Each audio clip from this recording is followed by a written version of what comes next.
Hello, welcome to FM with Concord. I'm going to talk a bit about counter-pressing. People have said that it's maybe bugged or not as powerful as it used to be, so today we're going to look at what I think is going on here.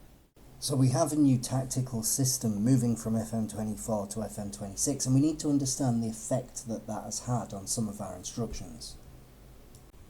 So in FM24, what we had is basically a one-page tactic which carried team instructions and roles within it.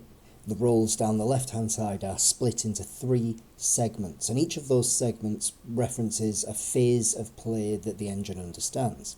And when we're playing a tactic, the engine will check the phase of play, then it will check the team instruction, and then it will check the role of the player.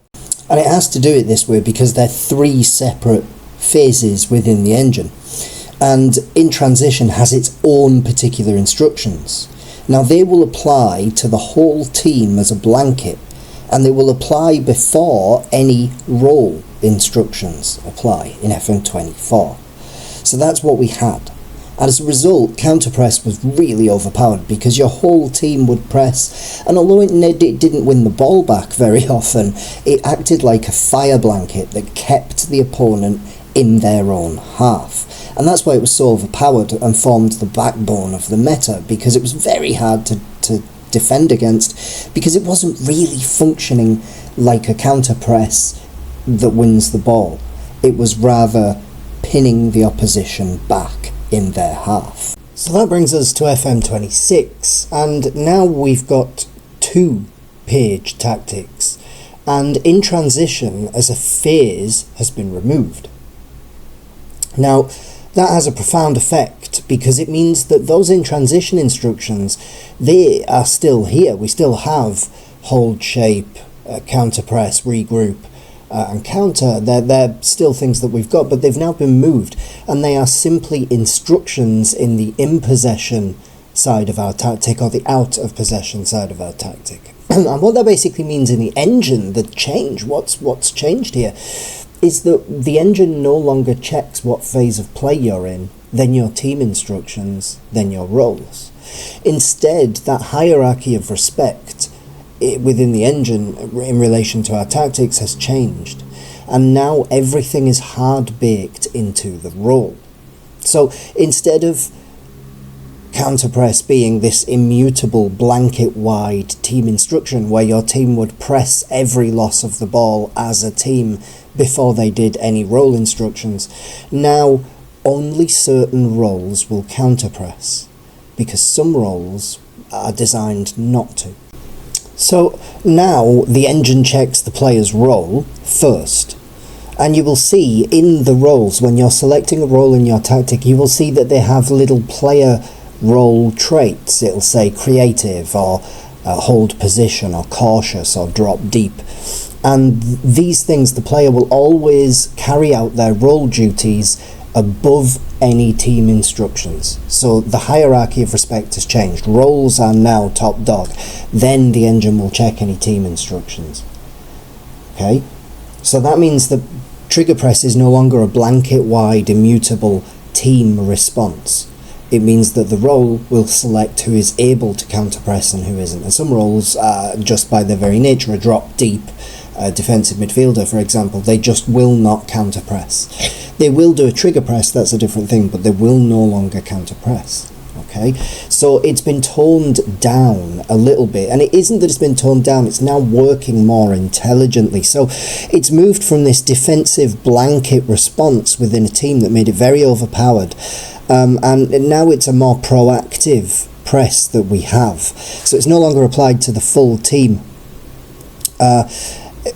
It means that we now have a more intelligent press. It's more organised, it's more efficient, especially if we use it with a high line, and it wins the ball back a lot more effectively than it did in FM24, instead of just like smothering the team and preventing them from moving out. The second knock-on thing here, talking about the roles, is because some roles don't press, what they actually do is they adopt defensive cover instead. So you have this tandem of movement happening within that counter press, where a player is going to press when they're near a lost ball, and another player is actively in that moment, if you have the right role selected, going to cover that movement as effectively as they can.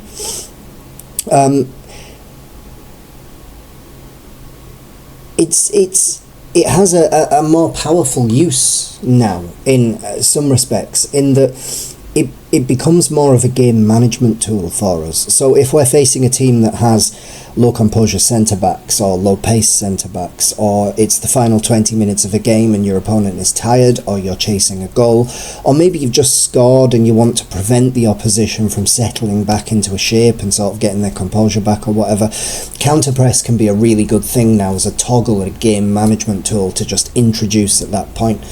And really sort of up the aggression of your tactic.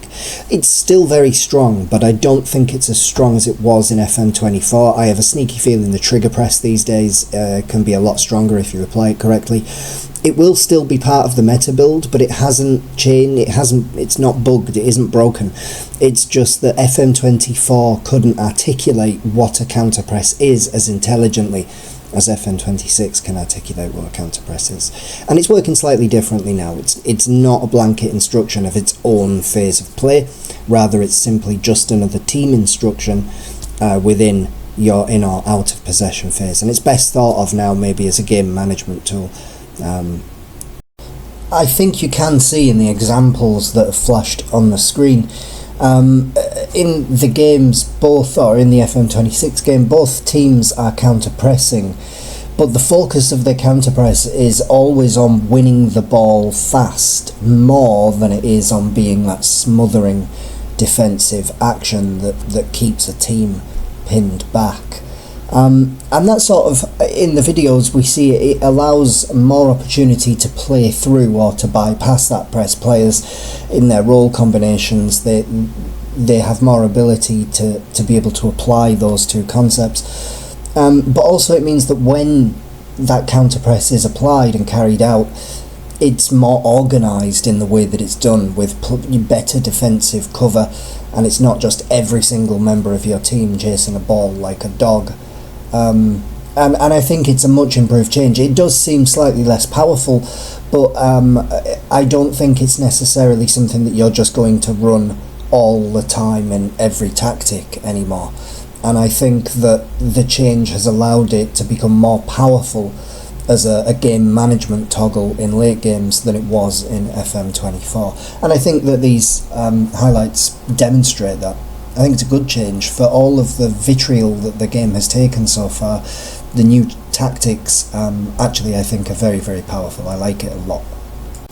Because listen, in the game we all make changes and we slow down tempo, we drop our lines, we raise them back up again. It depends what moment is happening within the engine. And the way the players move now and the new roles that we've been given and the new tactical concept means we're seeing more intelligent play coming out of the engine at us in the highlights. And so having an extra game management toggle there that is more powerful than it used to be means that we can apply it when the opposition have low composure centre-backs or low pace centre-backs, or it's the last 20 minutes and the opposition are tired. We've been sitting in a more conservative, less intense tactic, and now with 20 minutes to go, we are in a better physical condition than the opposition, so we turn on counter-press and just up the aggressiveness and the pressure. If there's an injury in their back line or in their midfield, and we know we can win the ball there. And I think that forces the opposition to react to that more. You'll see them trying to bypass or trying to play through a press and changing that up, which gives us the opportunity to react to a few more things in the engine, and that's always good for us, especially when we no longer have shouts. We sort of have to react to things a little bit more intelligently and realise the impact we can have. So what have we learned? Counter press used to be the only team instruction in the transition phase of play, and this made it a team-wide instruction that the whole team would enact every time you lost possession, because the phase of play that you were in took a higher position in the hierarchy of respect the engine gave to your tactic than the team instructions. Phase, team instruction for phase, roll, and then the player who presses. And this made it overpowered, and it caused the effect that it acted like a smothering blanket when you combined it with a high line, and that would trap the opposition in their half more effectively than it would win the ball in 5 or 7 seconds after losing possession. And that really is the wrong way round. That's what a trigger press with a step up or width will achieve. FM24 couldn't quite grasp that nuance, and it made it OP. But in FM26, now the transition phase is gone, and instead of applying the same hierarchy of respect, we have a 2-page tactic. That means that hierarchy of respect now can go roll, team instruction for phase, player who presses. And it can do that because we have 2 separate tactics. This results in a press that isn't team-wide, and it allows those close to the ball to press in a more organised and intelligent way as other roles carry out their role duties too. I hope you enjoyed this deep dive into tactics, how it's changed from FM24. This has been counter-pressing. I will do more instructions going forward so that I can share a bit of the knowledge that propelled me up to the top 5,000 on the all-time leaderboard in FM24 with you. But until then, thanks for watching. All the best. Until next time.